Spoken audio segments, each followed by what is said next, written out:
Hi! Welcome to Good Good Investing with Rachel Grunn and Andrea Cwik. It's a good day, Andrea. It's a great day. Good day. All right, so what are we talking about today? Okay, today we are going to be unpacking mindset and also going over some must-know terms in the real estate investing space. Yes, okay, so I'm excited to talk about this because we just came from Tony Robbins last week, and I have to admit, I was not a fan before last week because I didn't really know what to expect. Yeah. I'd heard all these great things about him, but then I was just like, is it very new age? Is it very crystally? Like, I'm not super into that. I'm like very much like, okay. Walking on fire. Yeah, like it just sounded, okay, I'm sorry. I have a lot of friends that are into Tony Robbins. I just didn't get it, but I hadn't experienced it. And then I saw that he was coming to Allen, and I was like, you know what? He's in my backyard. Like, I should totally just go and see what it's about. Like, it was going to be short, so it wasn't going to be that much invested time.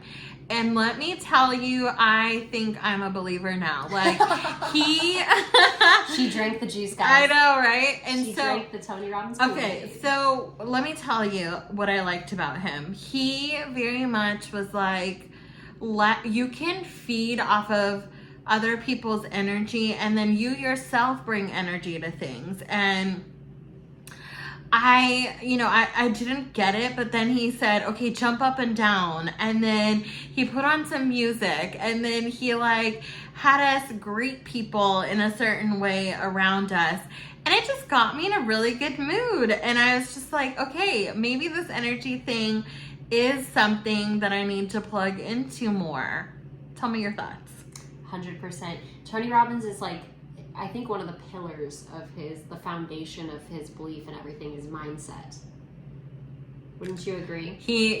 Mindset, energy. Yeah.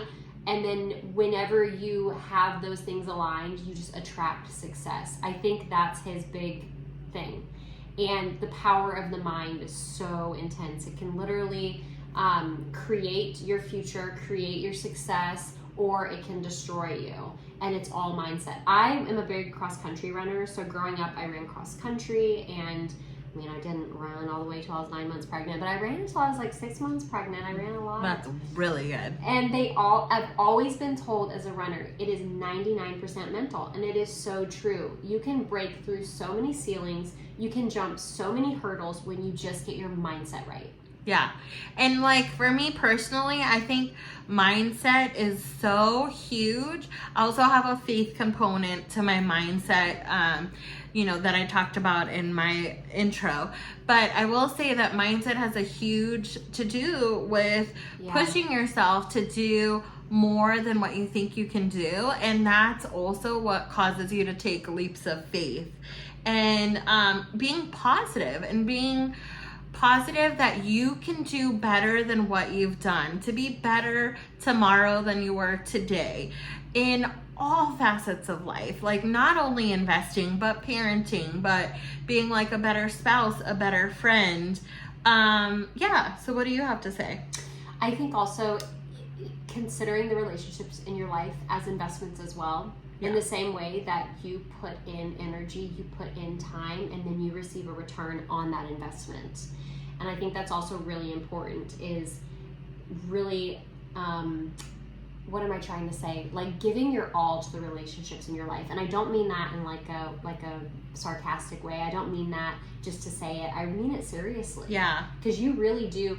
We went to another conference recently, and Patrice Washington, who is amazing. Love her. We got to get her on the pod. Yes. She said, she goes, I don't hustle. She said, there is absolutely nothing impressive about the hustle. Hustling is not a flex. She's like, I don't grind, I attract. Mm-hmm. I love that. So she said, good. I am getting my full 9 hours of sleep. I am waking up refreshed. I am ready to go. I am not burning the midnight oil, because what I do during my waking hours is important. It's intentional. It's powerful. And I think so much of that has to do with mindset.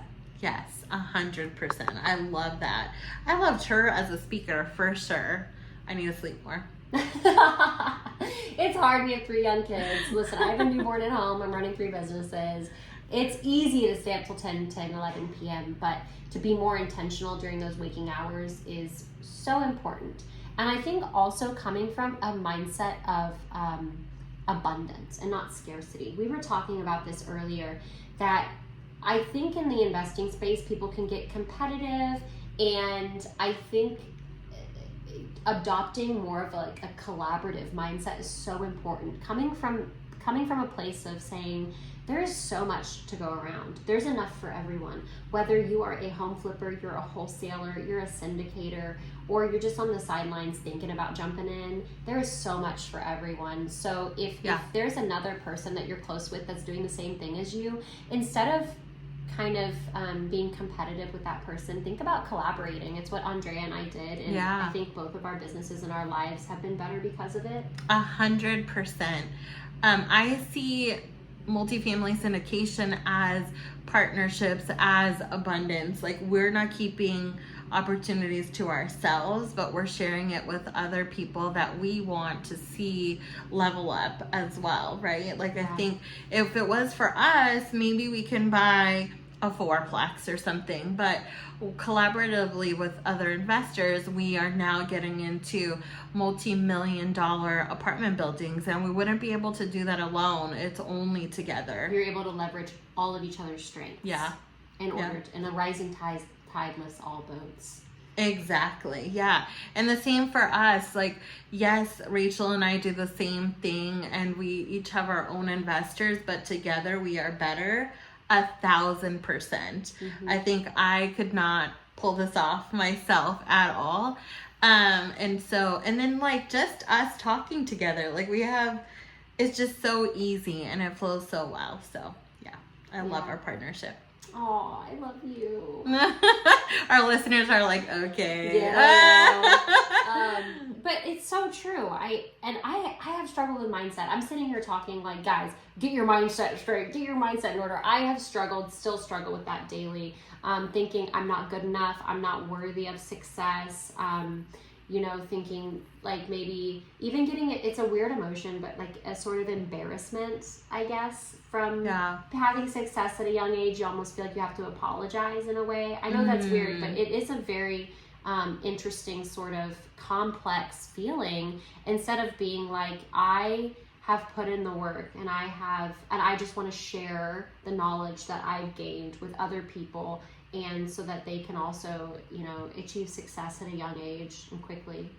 Yeah, no, I love that. I think I also struggle with feeling, going really deep here, but I think even with all of the success and how much God has blessed me, every day I have to remind myself that I am enough and I am worthy. And I think that those thoughts of not feeling enough are totally normal. Now I feel like so many other friends can relate to that, and maybe our listeners can too.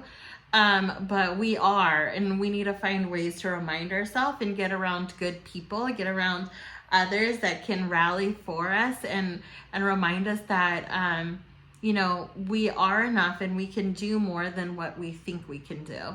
Yeah. And we deserve it all. Yes, that's so good to say those things. And if you're doing this to get rich and to make money, you're never going to be happy. Mm-hmm. Never. So true. And and what I'm teaching my kids too is investing, because I'll ask them and we'll have them on at some point, but I say, okay, what is investing to you? Want to do check-ins, and they're like, to make money, like they want the fancy cars and the watches. But at the end of the day, I'm like, I have to remind them, yes, investing is a tool to build wealth, but we're wanting to build wealth in people's lives and make impact in people's lives that maybe don't have opportunities, and also that need more and don't have it.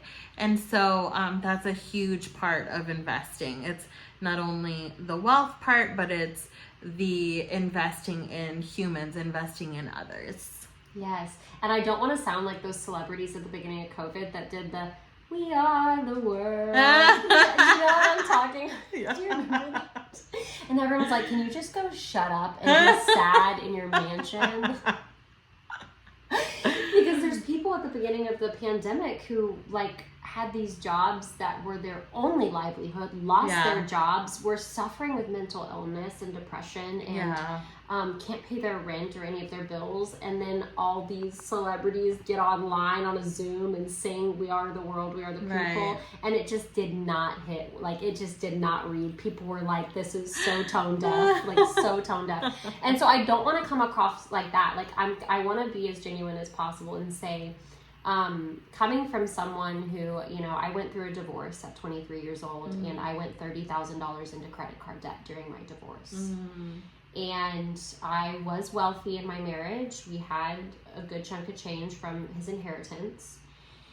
And I lost that. I lost all of that. And so I went from never having to worry about paying an $80 Whole Foods bill to now, you know, sitting at home wondering how the heck I'm going to pay my credit card minimums. Wow. Without, you know, because I didn't want to take that hit to my credit by defaulting. Yeah. And in that moment, I had to remind myself, if I'm not happy with nothing, I'm not going to be happy with everything. Wow. And so I really kind of just doubled down. I took a loan out in order to pay. I had to take a loan out to pay my credit card minimums. Wow. That's where I was. And not to say I didn't have family that would have supported me. I mean, they did. I moved from New York and lived with my family. So they did support me during that time.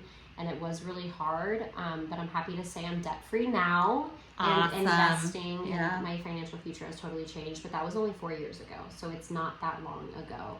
So mindset was a huge catalyst during that time of my life in order to motivate myself to get back on the horse and keep pursuing my goal of financial freedom so that I can have a family and spend time with my family, invest in other people, invest in causes like the Dream Center Dallas, I know, which is really near and dear to your heart. Yeah, it is. That is why we want to invest and grow our wealth, is to spend more time with our family and to financially bless those around us. Yeah. It's 100%. not to build our own empires. And so I really want you guys to hear that. It is a great plus to make money, right? Yeah. But it can't be the driving force. Yes, I love that. I love everything you said. So do you want to talk a little bit about some maybe terms that our investors are going to hear? Do it. Okay. Our listeners? Yes. So here's some multifamily vocab that y'all might hear during our episodes, and we just kind of wanted to break it down for And y'all. quickly, if you go to GoodGoodInvesting.com and sign up for our email list, or if you download our ebook, you will get this in your inbox. It is our investing cheat sheet for vocabulary. So go ahead. All right. What is an accredited investor? Ooh, an accredited investor. So an accredited investor is an individual who either makes $200,000 a year individually in the past 2 years, or they make a combined joint income with their spouse of $300,000. This has to be consistent within the past 2 years. Or you can be accredited if your net worth is over $1 million, not including your primary residence. Thank you for that. What about a sophisticated investor, Andrea? Sophisticated investor is an investor that has sufficient knowledge and experience in financial and business matters to make them capable of evaluating the merits and risks of the prospective investment. Okay, so boil that down. Yeah. Let me simplify. So basically, if you know nothing about multifamily investing, get on a call with one of us. Schedule a consultation at GoodGoodInvesting.com, and we can walk you through if we have an opportunity or past opportunities. We can walk you through and tell you all about multifamily. This just means that you are aware of what multifamily is, you understand it, and then if you've been listening to our podcast, I think you have a really good basis to start from. Congrats. If you're listening to our podcast, you're a sophisticated investor. But yeah, essentially the SEC made these designations for investors following the whole thing with Bernie Madoff, because they didn't want investors who weren't investment savvy to be taken advantage of by bad players in the industry. Yeah, exactly. Okay, what is internal rate of return? Oh gosh, the IRR. This one is very difficult to explain and understand, but we're going to do our best here. It is basically like it's a percentage, right? Mm-hmm. And it kind of tells you how good the investment is as far as return goes. The actual definition is that it's the annual rate of growth that an investment is expected to generate. Generally, the higher an IRR, the more desirable the investment. I would say a really strong IRR is in the high teens. Mm-hmm. So you're thinking 15 to 19% IRR is very strong. If it's in the 20s, it's like a ball, like a home run knockout deal. Yes, exactly. Okay. Cash on cash. Cash on cash return measures the amount of cash flow relative to the amount of cash invested in a property investment and is calculated on a pre-tax basis. Cash on cash is essentially mailbox money.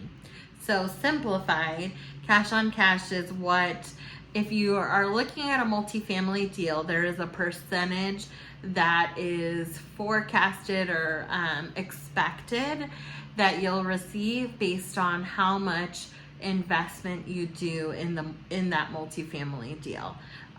So right now we're in a situation where a lot of multifamily deals are like at a 4 or 5% cash on cash.